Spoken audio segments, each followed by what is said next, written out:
Dear students अस्सलाम वालेकुम। तो हमने यूएचएस का टॉपिक 3 जो है वो स्टार्ट किया हुआ था, वर्क, एनर्जी एंड पावर। तो आज मैं आपको inter conversion of kinetic and potential energy पढ़ाऊंगा इस वीडियो में, और साथ में हम पावर को भी डिस्कस करेंगे। तो सबसे पहले तो हम बात करते हैं inter conversion of kinetic energy क्या है। तो हम देखते हैं जी, inter conversion of kinetic and potential energy के हवाले से ये टॉपिक है। इसमें inter conversion of kinetic energy and potential energy.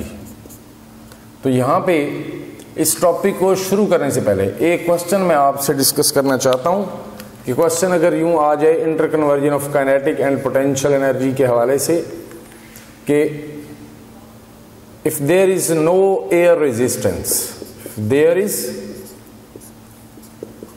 No air resistance, air resistance मौजूद नहीं है, then which of the following laws can be applicable या applied, कौन से लॉज जो है वो एप्लीकेबल हैं। तो सबसे पहला जो इसमें ऑप्शन है कि law of conservation, law of conservation of energy, क्या ये लॉ इस केस में एप्लीकेबल होगा। बीटा ऑप्शन की बात करता हूं कि law of conservation of potential energy and law of conservation of kinetic energy. तो एक ऑप्शन चार्ली जो है law of conservation of mechanical energy, mechanical energy, या डेल्टा ऑप्शन की बात करूं ऑल ऑफ दीज। तो यहां पे अगर हम देखें कि कौन सा लॉ जो है वो एप्लीकेबल होगा यहां पे, तो हम बात करेंगे ऑल ऑफ दीज। अगर एयर रेजिस्टेंस नहीं है बेटा, और मोशन कौन सी है बेटा इस केस में, वर्टिकल मोशन, वर्टिकल मोशन भी है। तो वर्टिकल मोशन के केस में ऑब्वियसली तो ये मोशन जो है ग्रेविटेशनल फील्ड में है। किस में बेटा, ग्रेविटेशनल फील्ड में, वर्टिकल मोशन ग्रेविटेशनल फील्ड में। तो जरा देखें भाई, ग्रेविटेशनल फील्ड जो है कंजर्वेटिव फील्ड है। डाउनवर्ड के केस में अगर एयर रेजिस्टेंस नहीं है तो हम देखते हैं कि काइनेटिक एनर्जी बढ़ती है, स्पीड के बढ़ने से काइनेटिक एनर्जी बढ़ती है along towards the gravity, in the direction of gravity. तो काइनेटिक एनर्जी बढ़ेगी तो पोटेंशियल एनर्जी क्या होगी, उसका लॉस होगा। अपवर्ड मोशन में loss of kinetic energy is equal to gain in potential energy. तो इसमें हमें एक काइनेटिक से पोटेंशियल एनर्जी मिल रही है, या पोटेंशियल से काइनेटिक, मतलब मैकेनिकल से मैकेनिकल एनर्जी मिल रही है। तो हम सिंपली कहेंगे कि काइनेटिक से पोटेंशियल या पोटेंशियल से काइनेटिक एनर्जी वो हमें मिलती है, या कन्वर्जन है। तो इसका मतलब लॉ, वो एनर्जी तो है ही, तो law of conservation of energy applicable है। Law of conservation of potential and kinetic energy, तो यहाँ पे ये भी क्या है जी, एप्लीकेबल है। और अगर हम कहें कि जी law of conservation of mechanical energy, तो पोटेंशियल और काइनेटिक एनर्जी जो है वो मैकेनिकल एनर्जी की टाइप है, तो ये क्या है, एप्लीकेबल है लॉ। तो अगर यहाँ पे क्वेश्चन वो यूं कर देता है कि एक वर्टिकल मोशन में, यूं क्वेश्चन वो पुट कर देता है कि वर्टिकल मोशन में if air resistance is present, MCQ अगर आप देखें, if air resistance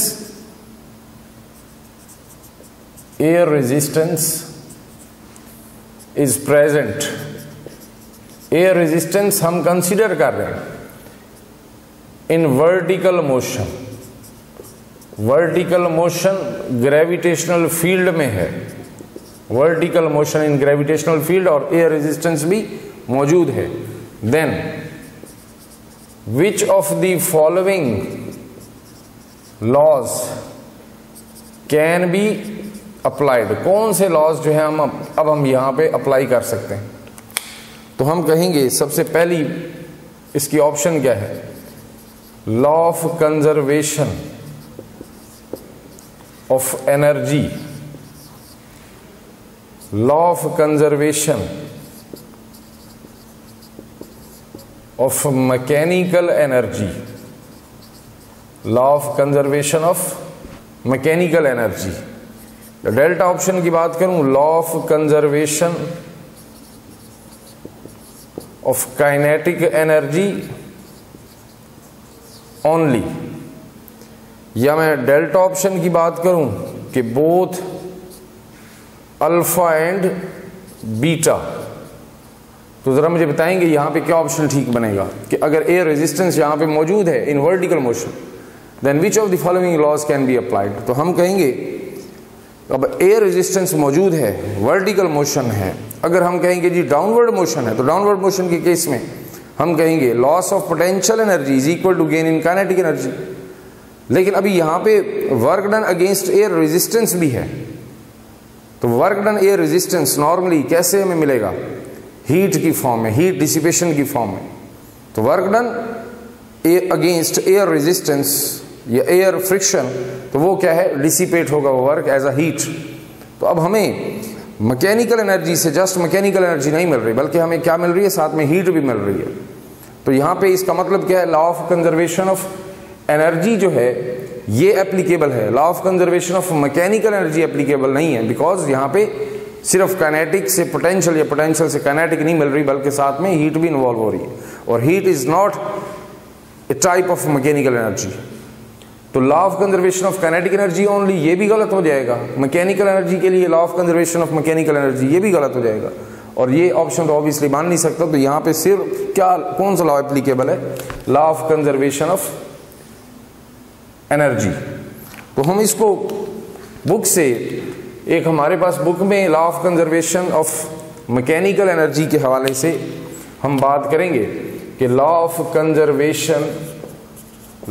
conservation of mechanical energy, मतलब यहां पे इंटर कन्वर्जन है, kinetic potential and potential into kinetic, तो उसको हम लॉ ऑफ कंजर्वेशन ऑफ क्या बोलेंगे, मैकेनिकल एनर्जी। अब एयर रेजिस्टेंस नहीं है, no air resistance, no air resistance, तो हम देखते हैं कि जी डाउनवर्ड मोशन, मोशन बेटा क्या है, डाउनवर्ड है। तो डाउनवर्ड मोशन के केस में हम कहेंगे loss of potential energy is equal to gain in kinetic energy. तो ये gain in kinetic energy downward motion के केस में, यानी कि पोटेंशियल एनर्जी से काइनेटिक एनर्जी मिल रही है। और अगर मोशन कैसी हो बेटा, अपवर्ड मोशन हो, तो अपवर्ड मोशन के केस में अगर हम देखेंगे तो ये मोशन कैसी बेटा, अपवर्ड मोशन है, तो हम कहेंगे अपवर्ड मोशन के केस में gain in potential energy is equal to loss of kinetic energy, upward motion के केस में। लेकिन अगर हम कहें जी law of conservation of energy, तो आप जरा देखेंगे भाई law of conservation of energy जहां पे एप्लीकेबल है उसमें एयर रेजिस्टेंस भी प्रेजेंट है, एयर रेजिस्टेंस इंक्लूडेड है जी बेटा। तो इसमें अगर हम बात करें डाउनवर्ड मोशन की, तो डाउनवर्ड मोशन के केस में अब आप कहेंगे कि लॉस हो रहा है पोटेंशियल एनर्जी का, और साथ में माइनस का साइन लगाएंगे, work done against air friction, क्योंकि एयर फ्रिक्शन का वर्क जो है वो क्या है, एज अ हीट डिसिपेटेड। तो यहां पे साथ में नेगेटिव वर्क है, ड्यू टू एयर फ्रिक्शन जो वर्क होगा वो नेगेटिव वर्क है, तो इसलिए हमारे पास माइनस FH लिखते हैं, और is equal to downward motion, तो काइनेटिक एनर्जी में गेन है, काइनेटिक एनर्जी का गेन। तो अब यहां पे अगर हम देखें तो loss of potential is equal to gain in kinetic energy, और साथ में अब ऐड कर देंगे plus work done against air friction. तो gain in kinetic energy plus work done against air friction, तो ये हमारे पास लॉ मिलेगा। अब इसमें देखें भाई, पोटेंशियल एनर्जी से काइनेटिक एनर्जी मिल रही है, साथ में हमें ये हीट की फॉर्म में भी एनर्जी मिल रही है। तो मैकेनिकल से सिर्फ मैकेनिकल नहीं मिल रही, मैकेनिकल से मैकेनिकल के साथ हीट भी मिल रही है। तो यहाँ पे अब law of conservation of mechanical energy apply नहीं कर सकते, law of conservation of energy. तो देखते हैं भाई यहाँ पे law of conservation of mechanical energy के हवाले से जब एयर रेजिस्टेंस नहीं है तो क्या सूरत हाल होगी। देखो एक ब्लॉक है, उसको मैंने कुछ हाइट पे क्या किया, लिफ्ट कर दिया है। अब इस टाइम में इस ब्लॉक की जो पोटेंशियल एनर्जी होगी किसके बराबर, mgh, जबकि काइनेटिक एनर्जी किसके बराबर होगी बेटा इस टाइम में 0, क्योंकि ये रेस्ट पे है, एट सम हाइट। कितनी हाइट पे है, तो हम कहेंगे इसकी हाइट यहां से अगर मेजर करते हैं, ये इस ग्राउंड लेवल से, तो ये हाइट कितनी है बोलो, h है। ये h हाइट पे है ब्लॉक, तो मिड पॉइंट से लें, यहां से लें, हमारे पास कितनी हाइट पे, h हाइट पे। तो इसकी potential energy due to height h mgh, जबकि काइनेटिक एनर्जी क्या है 0। अब इसको हमने छोड़ दिया, ब्लॉक को क्या कर दिया, छोड़ दिया, तो ये ऑब्वियसली डाउनवर्ड मूव करेगा। तो ये इसकी मोशन कैसी है बेटा, ये डाउनवर्ड मोशन है। तो मैं चाहता हूं कि पॉइंट, हमारे पास एक ऐसा पॉइंट, यहां पे पॉइंट B इसको कह दें, ये पॉइंट क्या है बोलो, पॉइंट A है। ये पॉइंट B पे वर्टिकल डिस्टेंस इसने ट्रैवल किया कितना बोलो, x। तो अब यहां पे अगर मैं बात करूं, ये पॉइंट क्या है, C पॉइंट है, तो C पॉइंट से B पॉइंट की हाइट क्या होगी, ये बेटा हाइट होगी। पॉइंट B से C की हाइट क्या होगी, टोटल हाइट h, ये माइनस कर दो तो कितना मिल जाएगा, h माइनस x। तो मैं यहां पे काइनेटिक एनर्जी एट B और पोटेंशियल एनर्जी एट B की बात करता हूं। तो सबसे पहले तो potential energy at point B लिखूंगा, mg। तो पॉइंट B पे हाइट ऑफ द ऑब्जेक्ट या बॉडी कितनी है, वो h माइनस x है। तो साथ में यहां पे अब क्या लिखूंगा, h माइनस x। और पॉइंट B पे काइनेटिक एनर्जी मालूम करनी है एट पॉइंट B, तो किसके बराबर, हाफ m vb स्क्वायर। अब जरा देखें भाई, vb स्क्वायर, vb यहां पे हमने कैलकुलेट करना है। तो vb कैलकुलेट करने के लिए हमें थर्ड इक्वेशन ऑफ मोशन, यानी कि आप लिखोगे फाइनल, इनिशियल va है और फाइनल क्या है, vb। तो vb square minus va square is equal to 2g। यहां पे कितना डिस्टेंस वर्टिकल ट्रेवल कर लिया बॉडी ने, x डिस्टेंस, तो क्या लिखूंगा 2gx। तो va वेलोसिटी क्या है 0, काइनेटिक एनर्जी भी 0, तो क्या लिखूंगा vb square is equal to 2gx। तो मैं अगर इसमें पुट कर दूं तो हमारे पास आंसर क्या मिलेगा, mgx के बराबर। तो kinetic energy at point B क्या होगी बोलो, mgx। तो यहां पे अगर मैं mgx की बात करूं तो x पॉइंट B के लिए vertical distance travelled by the body, तो वो x डिस्टेंस था। तो इसलिए यहां पे kinetic energy at point B क्या आ गई, इस फार्मूला के मुताबिक vb स्क्वायर की वैल्यू पुट करने से mgx।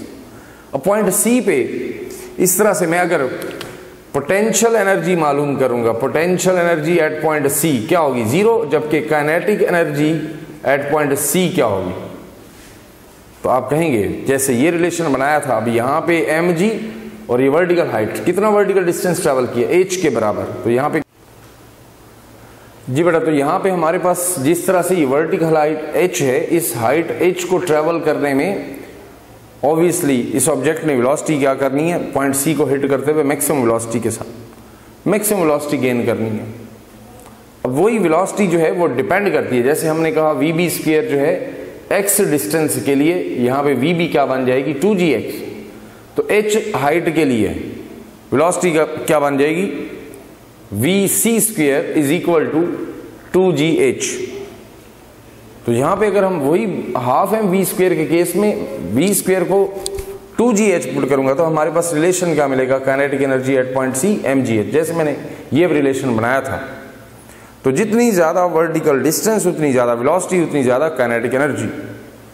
तो potential energy at point C 0 है, तो kinetic energy at point C क्या है, हाइट h के लिए mgh। अब यहाँ पे क्वेश्चन वो enter conversion of kinetic and potential energy से किस टाइप का क्वेश्चन पूछ सकता है। जैसे वो क्वेश्चन पूछे, मैं आपके सामने एक क्वेश्चन लिखता हूँ कि ए ब्लॉक जो है, एक ब्लॉक को ड्रॉप किया है, a block is dropped from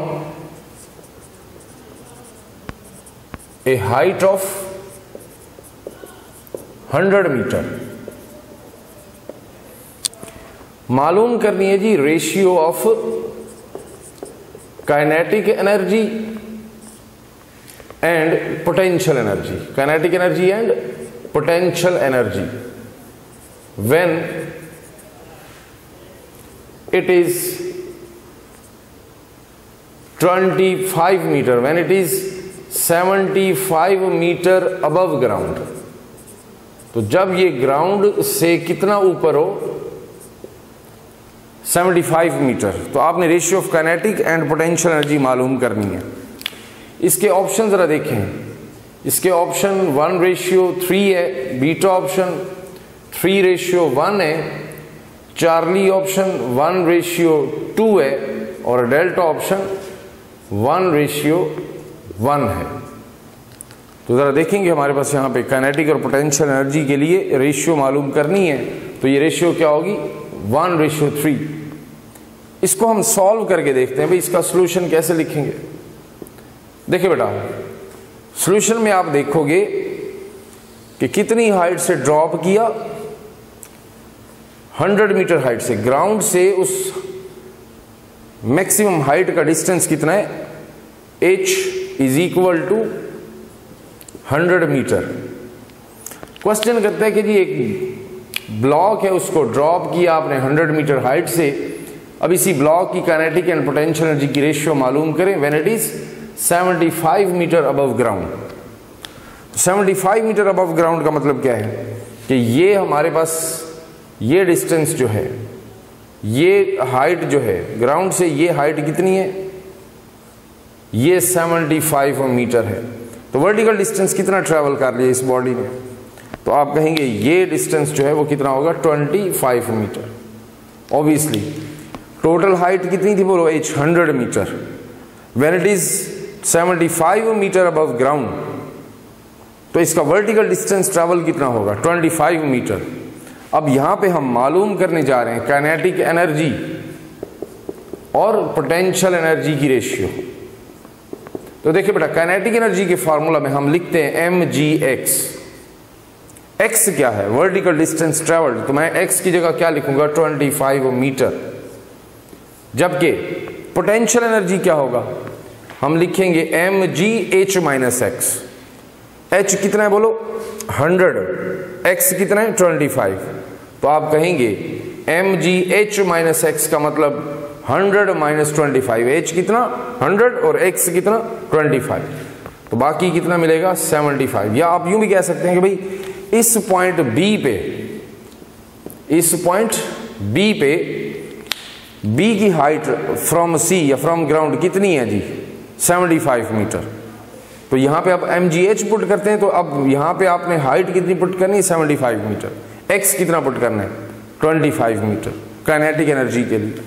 तो इस रेशियो को सॉल्व करें तो क्या आंसर मिलेगा भाई, mg से कैंसिल, 25/75 इज इक्वल टू 1:3 के बराबर। तो इस तरह से ये क्वेश्चन पूछे जा सकते हैं। अब अगर हम देखें कि भाई ये क्वेश्चन जिस तरह से है कि एक ब्लॉक है, ब्लॉक को ड्रॉप किया था आपने, ये हाइट जो है 100 मीटर की हाइट से, अगर वो कहे कि जी इसकी हाइट अबव ग्राउंड 100 मीटर अपना 50 मीटर है, कितनी है 50 मीटर, तो इसका मतलब क्या है कि अब इसकी हाइट ये x कितना होगा बोलो, x होगा vertical distance travelled. Vertical distance travelled कितना होगा बेटा 50 मीटर, और इसकी हाइट अबव ग्राउंड कितनी होगी, ये भी ऑब्वियसली ये भी क्या होगी 50 मीटर।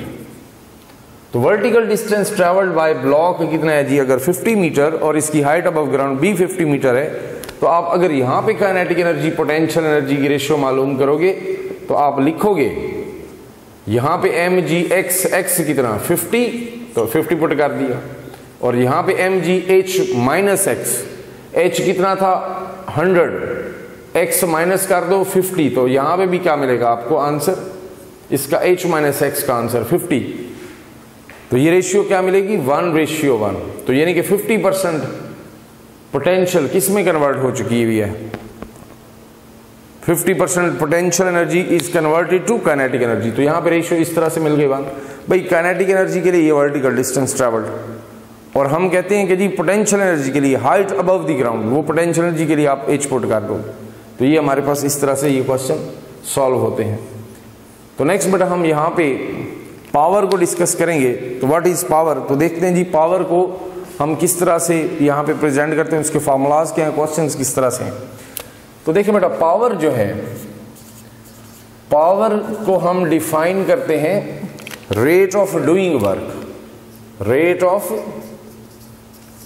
डूइंग वर्क, यानी कि per unit time work done को आप क्या बोलते हैं, पावर बोलते हैं, बॉडी की पावर। तो अगर आप इसको मैथमेटिकली लिखेंगे तो पावर किसके बराबर, वर्क ओवर टाइम या एनर्जी कंज्यूम्ड या energy delivered by a body per unit time. तो ये हमारे पास क्या मिल जाएगी, इसका फॉर्मूला मिल जाएगा, वर्क ओवर टाइम या एनर्जी ओवर टाइम। अब पावर, अगर एवरेज पावर मालूम करनी है तो एवरेज पावर के लिए हम लिखते हैं टोटल वर्क या टोटल एनर्जी कंज्यूम्ड या डिलीवर्ड पर यूनिट टाइम। तो यहां पे टाइम भी कितना आ जाएगा बोलो, टोटल टाइम। तो ये एवरेज पावर है। और अगर हमें पावर इंस्टेंटेनियस चाहिए तो इंस्टेंटेनियस पावर के लिए लिमिटिंग वैल्यू ऑफ वर्क और टाइम की रेशियो की limiting value when delta T approaches to 0। तो इंस्टेंटेनियस किसी इंस्टेंट पे अगर हमने पावर मालूम करनी है तो ये फार्मूला मिल गया।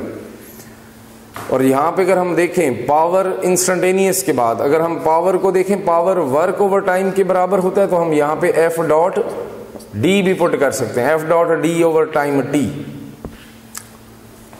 तो work is equal to F dot D. तो ये हमारे पास क्या है जी,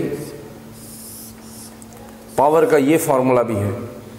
अब अगर यहां पे जो डिस्प्लेसमेंट ओवर टाइम है वेलोसिटी के बराबर, तो पावर का फॉर्मूला यूं भी बन सकता है, power is equal to force into velocity. तो देखें यहां पे पावर को आप सिंपली, अगर फोर्स वेलोसिटी के दरमियान एंगल 0 है तो power is equal to F V भी है। तो ये भी एक फार्मूला पावर का है। अब यहां पे देखो भाई, पावर के लिए फोर्स वेलोसिटी की बात कर रहे हैं तो फोर्स न्यूटन में, velocity metre per second, Newton metre per second क्या होगा, जाउल पर सेकंड, जिसको हम वॉट भी कहते हैं। तो यहां से भी यूं क्वेश्चन वो जनरेट कर सकते हैं। अब इसी रिलेशन से अगर हम देखें power is equal to force velocity है, तो मैं यहां पे फोर्स वेलोसिटी का ग्राफ बनाऊं, फोर्स वाई एक्सिस पे, वेलोसिटी एक्स एक्सिस पे, तो आप देखेंगे कि भाई यहां पे अगर हम इस फोर्स वेलोसिटी ग्राफ का एरिया मालूम कर लें, क्या मालूम कर लें बेटा, एरिया। तो एरिया आपको क्या देगा, प्रोडक्ट ऑफ टू वेरिएबल्स।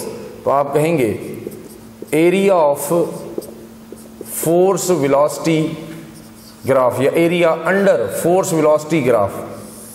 तो बेटा ये क्या देगा आपको, ऑब्वियसली पावर देगा। यानी कि पावर जो है, इसका एरिया मालूम करेंगे, length multiply by width, force velocity is equal to power. या फिर अगर मैं ग्राफ बना दूं पावर और वेलोसिटी का ग्राफ, ये ग्राफ अगर ऐसा है तो बेटा इस पावर वेलोसिटी ग्राफ की स्लोप आपको क्या बताएगी, slope of power velocity graph. तो वो क्या मिल जाएगी, ये स्लोप किसके बराबर बोलो, power over velocity, Y over X, rise over run. तो पावर ओवर वेलोसिटी स्लोप। तो अगर मैं यहां पे पावर ओवर वेलोसिटी लिखूंगा, जरा देखें यहां पे पावर ओवर वेलोसिटी, वेलोसिटी को इधर लाता हूं, पावर ओवर वेलोसिटी क्या है, फोर्स के बराबर। तो इसका मतलब slope of power velocity graph क्या देगी आपको, फोर्स। तो यहां से ग्राफिकल क्वेश्चंस भी वो आपको पावर के पूछ सकता है। तो हमने एक रिलेशन पढ़ा है पावर के लिए, F dot D over T G. तो पावर जो है इस फॉर्मूला में हम देखें तो पावर जो है F dot D over time T. तो आप कहते हैं ये डॉट प्रोडक्ट है, 2 एफ डॉट डी। तो ये हमारे पास वर्क क्या है, स्केलर, तो पावर भी क्या है, स्केलर है। तो सिंपली अगर मैं एफ डॉट डी को लिखूं, अगर फोर्स और डिस्प्लेसमेंट के दरमियान एंगल थीटा है तो F D cos of theta over time T, तो ये भी पावर का एक फार्मूला मिल सकता है।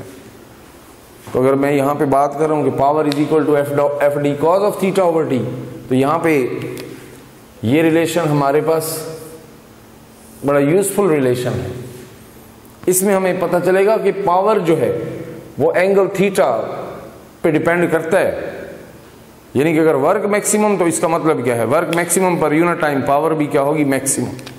तो इस केस में अगर हम देखें थीटा किसके बराबर, 0 डिग्री, तो पावर एंगल थीटा पे डिपेंड करती है। Power is equal to power maximum किसके बराबर, एफ डी ओवर टी के बराबर।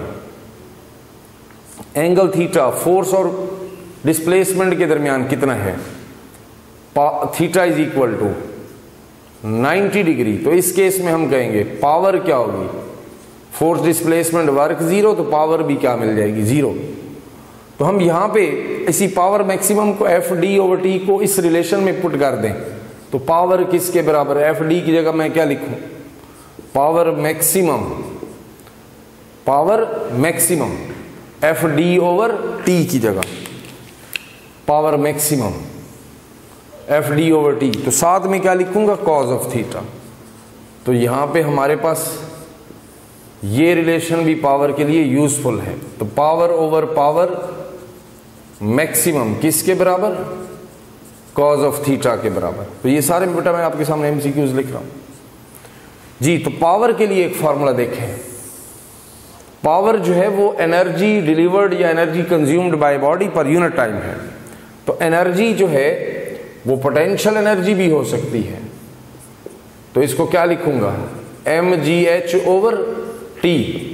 तो यहां पे पावर डिपेंड करती है हाइट पे, mass lifted, height of the lift, और टाइम टी पे भी डिपेंड करती है। तो एक फार्मूला हमारे पास पावर का क्या हो गया बेटा, ये। और अगर पावर जो है, अगर हम एनर्जी को कहीं काइनेटिक है, तो काइनेटिक एनर्जी ओवर टाइम, या फिर यहां पे हम काइनेटिक एनर्जी को half M V square over T भी लिख सकते हैं। तो ये भी हमारे पास पावर का एक यूजफुल रिलेशन है। बेटा यहां से सारे क्वेश्चंस वो पूछे जा सकते हैं आपसे, इन्हीं सारे रिलेशंस से रिलेटेड। मैं यहां पे आपको एक क्वेश्चन सॉल्व कराता हूं, जिसमें हम कहेंगे कि हार्ट की बात करते हैं हम। हार्ट जो है ब्लड पुश कर रहा है। इस क्वेश्चन में देखें जरा, हार्ट जो है, ए हार्ट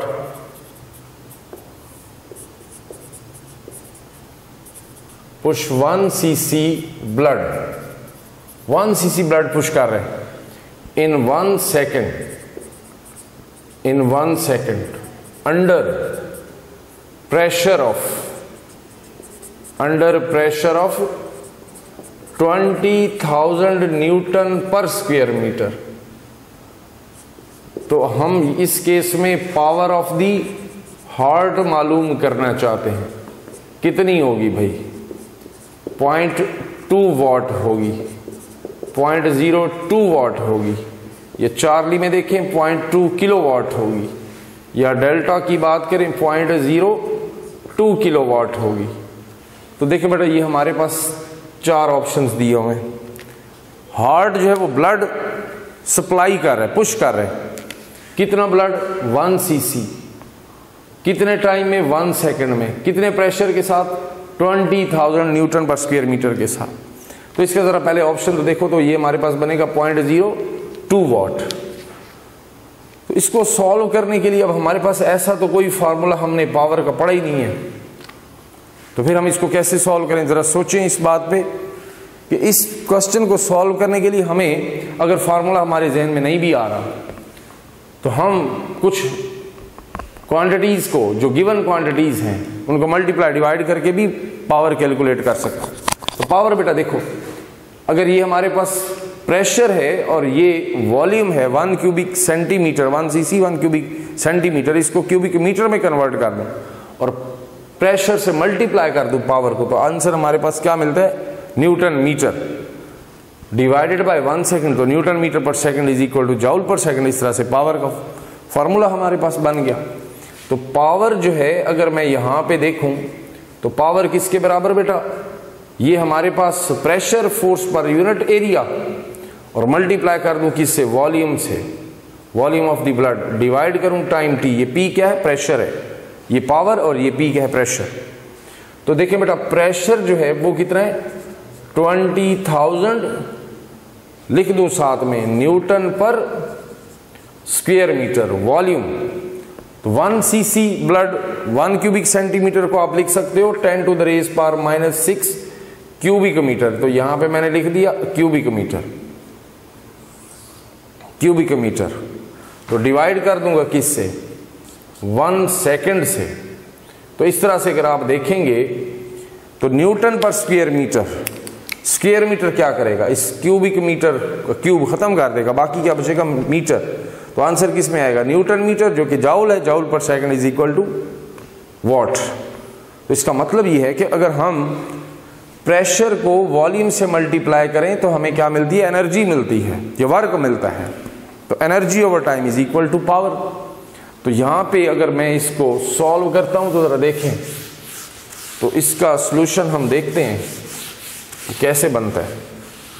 देखिए बेटा यहां पे हमारे पास 10 to the raise power -6, ये 1 क्यूबिक सेंटीमीटर 1 cc के बराबर, यानी कि 1 cc 1 cubic centimetre is equal to 10 to the raise power -6 cubic metre. तो ये मैंने यहां पे पुट कर दिया। ये देखें कितने जीरोज हैं, 1 2 3 4, इसको क्या बना देंगे, -2 बना देंगे। तो ये 4 जीरो इसको क्या बना देंगे, -2। तो आप लिख सकते हो यहां पे आंसर इसका 2 × 10 to the raise power -2 newton metre per second, या इसको मैं लिख सकता हूं 0.02 न्यूटन मीटर पर सेकंड, किसके बराबर, वॉट के बराबर भी होता है। तो ये बेटा हमारे पास क्या मिल गया, पावर का फॉर्मूला।